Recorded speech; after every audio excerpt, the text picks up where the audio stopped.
Olá, hoje nós vamos estudar os Salmos 76 a 80, versículos 1 a 2 do Salmo 76. No Oriente Antigo, o conceito de nome reflete identidade, reputação e caráter. A combinação de Judá e Israel no mesmo verso indica que todas as 12 tribos davam testemunho do nome de Deus. Salém é o nome antigo de Jerusalém. O tabernáculo de Deus é o seu santuário. O tabernáculo era uma tenda, mas o templo que o substituiu, poeticamente, ainda podia ser chamado de tabernáculo. Sião é o monte onde um templo estava situado. Versículo 3. Flechas é uma metáfora para força, também pode significar relâmpagos. O salmista emprega imagens que retratam o Senhor Deus como um guerreiro divino que derrota o inimigo. Versículo 4. O salmista se dirige diretamente a Deus usando a segunda pessoa, tu. Ao dizer que Deus é ilustre, o salmista equipara a presença de Deus à luz. Versículo 5. Os inimigos de Deus não mostram coragem desafiando-o. Em vez disso, suas ações demonstram sua natureza obstinada. Dormir sugere que a exaustão acabou em sono permanente, ou seja, em morte. Metaforicamente, mãos se refere à força. Os guerreiros não podiam mais encontrar forças para lutar. Versículo 6. Jacó é uma referência às 12 tribos que descendiam desse patriarca. A palavra que Deus profere suscita eventos miraculosos, fazendo com que águas parem ou se dividam e pessoas pereçam. A repreensão de Deus, junto com a menção de carros e cavalos, alude ao evento do Êxodo. Carros e cavalos são lançados no sono profundo, expressão que descreve um estado comatoso. Versículo 7. O temor de Deus é uma combinação de humildade, obediência, reverência e respeito. Nenhuma criatura que se opõe à justa ira de Deus pode subsistir em sua presença. Versículos 8 e 9. Esse é um tremor reverente que procede de um senso de segurança e conforto como resultado do fato de Deus corrigir a injustiça e a opressão. A justiça do Senhor produz esperança, confiança e paz. Versículo 10. Deus usa todas as coisas para cumprir sua vontade e seus propósitos. Até mesmo a cólera do homem serve para exaltar Deus, talvez porque ela é impotente para desafiar Deus ou derrotar a sua justiça. A ira de Deus redunda em louvor, por ser dirigida contra os ímpios e os injustos, que afligem os pobres e os vulneráveis. Versículos 11 e 12. Um voto é uma promessa, um juramento solene. O povo de Deus, encorajado a louvá-lo por ter sido livre dos seus inimigos, traz sacrifícios e ofertas como gratidão. Os fiéis estão em redor de Deus para adorá-lo de boa vontade. Agora nós vamos estudar o Salmo 77, versículos 1 a 3 do Salmo 77. Esta sessão descreve a oração sincera que vem de um coração angustiado. As declarações, eleva a Deus a minha voz, começo a gemer e o meu espírito desfalece, transmitem um sentimento profundo e erguem-se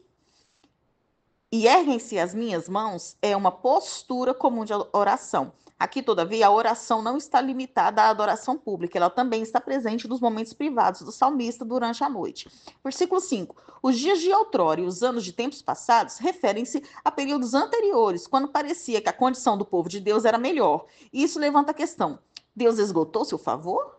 A resposta está nos versículos 10 e 11, que repetem partes dessas expressões. Versículos 6 a 9. Deus não se sente ofendido quando seu povo, ao passar por dificuldades, levanta essas questões com interesse na explicação.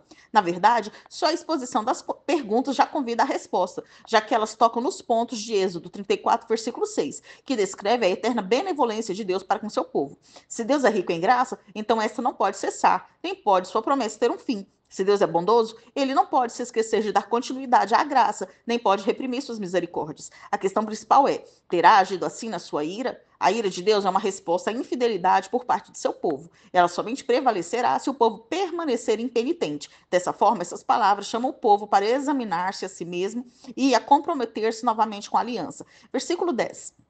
A imutabilidade de Deus garante o seu caráter inalterável. O salmista não estava afirmando que a natureza de Deus havia mudado. Antes, estava desapontado por Deus ter respondido de forma diferente da esperada. Versículo 13. O caminho de Deus, ou seja, a determinação e o exercício de sua vontade divina, refletem o seu caráter santo. Versículos 14 e 15. As maravilhas do Senhor se referem à redenção de Israel da escravidão, fazendo alusão ao Êxodo, que provia o paradigma pelo qual Israel antecipava o livramento do Senhor de inimigos futuros. A referência aos filhos de Jacó e de José, no versículo 15, reforça a alusão ao Êxodo. Com o teu braço é tradução literal que indica com poder. Com seu braço poderoso, Deus redime, salva e executa juízo. Os escritores do Antigo Testamento às vezes se referem ao reino do norte como José ou Efraim, filho de José, em contraposição ao reino do sul, Judá. No entanto, aqui José representa toda a sua geração e assim todos os descendentes de Jacó. Versículos 16 a 18. Utilizando a imagem do guerreiro divino, o salmista declara que a presença de Deus é acompanhada por uma perturbação cósmica e que a criação exulta em adoração diante dele. As flechas de Deus são os relâmpagos. A linguagem de tempestade descreve o seu controle sobre todas as forças da natureza. Versículos 19 e 20. Referindo-se à passagem de Israel pelas águas separadas do Mar Vermelho, o salmista relembra a misteriosa obra do Senhor, que se fazia presente apesar de não se conhecerem as suas pegadas. O versículo 20 emprega a imagem de pastor e seu rebanho, a fim de enfatizar a compaixão e cuidado do Senhor. Agora nós vamos estudar o Salmo 78, versículos 1 e 2 do Salmo 78. O povo é exortado a ouvir a lei do Senhor, que são instruções de Deus para a manutenção de um relacionamento com ele. As parábolas ou enigmas são ferramentas de mestres sábios e exigem imaginação para se desvendar seu significado. Aqui, os fatos da história israelita são os instrumentos desse ensino de sabedoria. Jesus usa esse versículo 2 para descrever sua própria prática de contar parábolas em Mateus 13, versículo 35. Versículos 3 e 4. A instrução sobre a palavra do Senhor e seus grandes feitos deveria ser disseminada de geração em geração. Versículos 5 a 8. Um testemunho ou decreto diz respeito àquilo que se requer do povo do Senhor. Contar a história antiga de Israel às gerações vindouras garante a perpetuação do relato. Isso ligaria gerações muito distantes do evento original às promessas e instruções que regem o relacionamento de Israel com Deus. O objetivo era educar os filhos para que eles não se tornassem mais uma geração rebelde. Israel continuou a ser infiel ao Senhor ao longo das eras, a despeito de sua fidelidade e misericórdia pactuais. Versículos 9 e 11. Os filhos de Efraim eram famosos por sua atividade militar com arcos. Eles violaram a aliança durante a rebelião das tribos do norte. Versículos 12 a 16. Deus se revelou a Israel por meio de suas palavras e seus caminhos. Zoan era uma das principais cidades do Egito, que mais tarde veio a ser sua capital. É descrita aqui a travessia do Mar Vermelho. As águas pararam como num montão. Nuvem e clarão se referem às colunas de nuvem e de fogo que representavam a presença do Senhor. Fendeu rochas e da pedra fez botar torrentes, descrevem as águas da rocha em Horebe e em Meribá. Versículos 17 a 20. Os israelitas continuaram a ser rebeldes contra Moisés e o Senhor e tentaram a Deus, supondo que ele não fosse capaz de prover comida. Versículos 21 e 22. O Senhor enviou fogo como castigo em Números 11, versículo 13, como consequência da incredulidade dos israelitas. Versículos 23 a 25. Esses versículos se referem ao maná, que foi o alimento básico que sustentou Israel durante a peregrinação no deserto. Versículos 26 a 31. Quando Israel desejou carne e murmurou contra Deus, o Senhor lhes enviou codornizes. Em seguida, Deus se irou por eles se queixarem de suas dificuldades. Em Números 11, versículo 1, e os puniu com uma praga. Versículos 32 a 39. Esta seção enfoca os julgamentos com os quais o Senhor disciplinou seu povo por repetidas vezes a fim de levá-lo ao arrependimento. Quando os fazia morrer, eles o buscavam. Arrependidos procuravam Deus, mas o arrependimento deles não era profundo e sincero, por isso não durava. O coração deles não era firme para com o Senhor, nem foram fiéis à sua aliança. Todavia, Deus não fez o que era de se esperar, ou seja, exterminá-los e começar tudo de novo. Ainda que pudesse ter purificado o povo dos membros incrédulos, ele não os destrói, ele desperta toda a sua indignação. Tudo isso aconteceu porque ele é misericordioso e, portanto, perdoa a iniquidade. Versículos 40 a 55. Essa seção retorna ao Êxodo e descreve todas as pragas que Deus trouxe contra os egípcios opressores.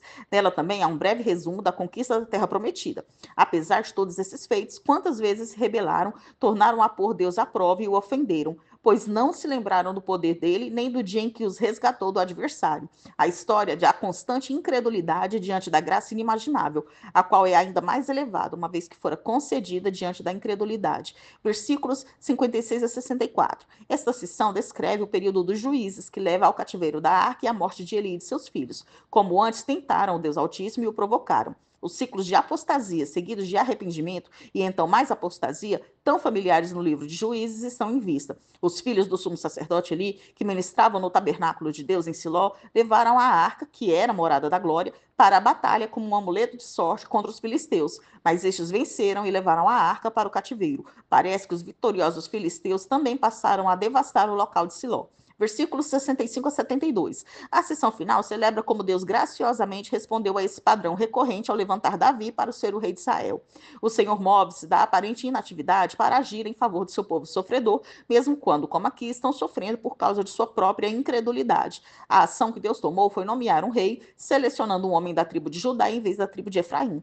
Deus também escolheu o Monte Sião, Jerusalém, para ser não apenas a capital, mas também o local de seu santuário. Davi foi tirado do aprisco das ovelhas. Como Moisés, ele aprendeu como pastorear um rebanho literal para ser o pastor. O rei é idealmente um pastor de seu povo, cuidando deles, protegendo-os e conduzindo-os em fidelidade à aliança. Davi, em sua melhor forma, fez seu trabalho segundo a integridade do seu coração e os dirigiu com sábias mãos, apesar de suas próprias falhas morais. Muitos reis de sua linhagem tiveram bem menos integridade de coração e mãos precavidas. O termo pastor passou a ser usado para os líderes em geral em Israel. E o profeta Ezequiel falou sobre os pastores infiéis de seus dias. Ele esperava com expectativa pelo dia após o exílio, quando Deus levantaria seu servo Davi, ou seja, o Messias, que seria o pastor de seu povo. Quando Jesus denominou-se como bom pastor, em João 10, versículos 11 a 14, ele afirmou ser o tão esperado herdeiro de Davi, que guiaria seu povo perfeitamente. Agora nós vamos estudar o Salmo 79, versículos 1 a 3 do Salmo 79. As nações entraram em Jerusalém em 586 a.C. e profanaram o templo, ou seja, tornaram cerimonialmente imundo. Os versículos 1 a 3 indicam o caráter extensivo da devastação, uma vez que os inimigos destruíram o local de adoração de Israel e feriram o povo do Senhor. As práticas funerárias normais em Israel incluíam envolver os mortos cuidadosamente para preservá-los e sepultar os corpos em jazigos da família. Consequentemente, deixar os corpos expostos ao templo onde seriam devorados por animais significava humilhação e ultraje. A vida está no sangue, de modo que o sangue era sagrado para rituais, mas impróprio para consumo. E a violação aqui consistia na matança ilegal e derramamento de sangue dos israelitas para ser consumido por animais. Versículo 5. Até quando reflete a frustração do salmista, que associou a ausência de Deus ou seu abandono à falta de uma imediata resposta divina à condição dos cidadãos de Jerusalém. Ao dar enfoque à duração da indignação do Senhor, o salmista presumiu um fim para o juízo e uma eventual restauração. Versículos 6 e 7. O salmista pede que Deus direcione o seu furor para as nações. Uma vez que a Babilônia derramou o sangue do povo de Deus, Deus devia derramar o seu furor sobre o inimigo. Tal como as aves consumiram os cadáveres como comida e as nações reduziram Jerusalém a montões, os inimigos devoraram Jerusalém e assolaram a terra de Judá. Versículo 8. Este salmo pode ter sido escrito algum tempo depois da destruição de Jerusalém. O principal pecado dos filhos de Israel tinha sido a idolatria, o voltar-se para os deuses falsos. Quando o Senhor deixa de lembrar-se das iniquidades, a transgressão não mais existe. Versículo 9. O apelo do salmista, a glória do nome de Deus, traz à memória todos os atos salvadores do Senhor no passado em favor do seu povo. O nome divino, caracterizado por misericórdia e compaixão, ligadas à santidade e juízo, serve de base para ele perdoar as iniquidades de Judá. Versículo 10. A calamidade e a opressão geralmente representam a ausência da proteção de Deus. A vingança se refere à retribuição divina, privilégio que pertence somente a Deus. Versículos 11 e 13. Os versículos 8 e 10 oraram pedindo perdão. Já aqui, o efeito desse perdão é que Deus preservará dentre seu povo os que estão condenados à morte. Talvez a referência aos prisioneiros indiquem que estavam literalmente prestes a serem executados. No entanto, é mais provável que o povo que faz a oração veja a si mesmo como um grupo sob uma sentença de morte, ou seja, de abandono por parte de Deus. As afrontas dos vizinhos contra o povo de Deus são consideradas como afrontas contra o próprio Deus. O versículo 12 pede que Deus dê aos destruidores o que eles merecem por ousarem zombar de Deus. O versículo 13 anseia pela concessão do perdão e promete que para sempre darão graças a Deus. Foi para isso que o Senhor os criou, e entoar este salmo com sinceridade é aceitar esse fato como chamado para abraçar verdadeiramente a aliança. Agora nós vamos estudar o Salmo 80.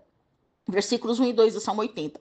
Entronizada acima dos querubins é uma referência à Arca da Aliança, um símbolo da presença de Deus. Efraim, Benjamim e Manassés provavelmente representam aqui o Reino do Norte. Ainda que Benjamim pertencesse oficialmente ao Reino do Norte, parte da tribo deve ter permanecido como Reino do Sul, uma vez que seu território abarcava a própria Jerusalém, e o Reino do Sul manteve o controle da região ao redor da cidade. Isso indica que o desastre a que o Salmo se refere está relacionado à campanha assíria que destruiu o Reino do Norte. As pesquisas arqueológicas da região mostram que Jerusalém e a área ao redor da cidade experimentaram um dramático aumento da população população nessa época, provavelmente como resultado de um grande fluxo de pessoas desapossadas do norte que fugiram da invasão assíria. Isso pode explicar a presença de Efraim, Benjamim e Manassés no santuário de Jerusalém e a oração nacional pela restauração com um foco especial nessas tribos. Versículo 3. O salmista pede ao Senhor para que ele restaure o povo ao seu estado anterior de bênção. A expressão literal, faz resplandecer o teu rosto, é uma referência à bênção sacerdotal em Números 6, versículo 25. Versículo 5. A aflição, ou seja, o pão de lágrimas, era o único sustento para o salmista em meio à perseguição. As lágrimas, como fonte de alimento e bebida, indicam a ausência da intervenção divina. Versículos 8 a 11. Videira do Egito alude ao êxodo. No entanto, a metáfora remonta a José, que é caracterizado como uma videira frutífera. Imagens anteriores de Israel, como renovo ou ramo plantado pelo Senhor em Canaã, alcançam pleno desenvolvimento nos profetas, particularmente em Jeremias, que usou a metáfora de plantação em todo o seu livro. A extensão da vinha indica a expansão da influência territorial e política. O Império Davídico finalmente ocupou um território em Canaã que se estendia desde o mar Mediterrâneo até o rio Eufrates. Versículos 12 e 13. O salmista sabia que não importava qual exército humano tinha realmente derrotado Israel, pois Deus é quem o havia permitido. Deus parecia estar voltando as costas ao povo que havia criado. Os javali e os animais do campo representam os povos gentios. Versículos 14 e 15. A ausência divina percebida pelo povo está relacionada a sofrimento, cativeiro e opressão. O fato de Deus deixar de resplandecer o seu rosto indica sua recusa em responder. O salmista implora ao Senhor Deus que retorne novamente sua atenção a Israel e o restaure. A mão direita significa uma posição privilegiada ou serve como instrumento que executa a ação divina. Versículos 16 a 19. A estrofe final continua com a imagem da videira da seção anterior e descreve os atos monstruosos desses saqueadores gentios. A videira foi queimada, a planta de Deus, assim que pereçam os inimigos pela repreensão do rosto do Senhor. O termo no versículo 17, o filho do homem, provavelmente se refere ao povo de Israel. Israel, como um todo, se compromete com Deus. Se ele abençoar Israel, ou seja, estender seu poder em favor do povo, especialmente em protegê-lo dos gentios, então Israel não se afastará de novo de Deus e clamará seu nome. Ou seja, o povo exercitará a verdadeira fidelidade. Nós encerramos aqui o estudo dos Salmos 76 a 80.